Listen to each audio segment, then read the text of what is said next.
असताना सरकार पिण्याच्या पाण्याला प्राधान्य देण्याऐवजी औरंगाबाद एमआयडीसी मधल्या बियर कंपन्यांना मात्र मुबलक पाणी पुरवत आहे।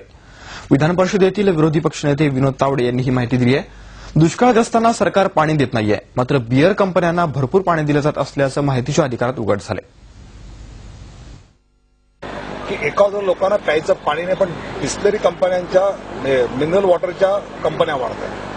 1000 तुम्ही औषध कंपन्या आणि ऑटोमोबाईलचं पाणी कमी करताय, पण बियर इंडस्ट्रीचं पाणी वाढवताय। औरंगाबादच्या पाणी पुरवठा खात्याने जी माहिती दिली त्यात मिलेनियम बियरचं पाणी 12,000 वरून 22,000 वर गेलं, फॉस्टर इंडियाचं पाणी 8,000 वरून 10,000 वर गेलं आणि इंडो युरोपियन ब्रेवरीचं पाणी 2,000 वरून 4,000 वर गेलं। म्हणजे बियर कंपन्यांना तुम्ही काय म्हणणार की पाणी घ्या, माणूस महाराष्ट्राचं पाणी मागतोय, आम्हाला पाणी द्या, सरकार म्हणतं पाणी नाही बियर प्या। अतिशय दुर्दैव आहे की राज्य शासन पाणी मागणाऱ्या माणसाला बियर द्यायचं काम करते। अतिशय लाजिरवाणी गोष्ट।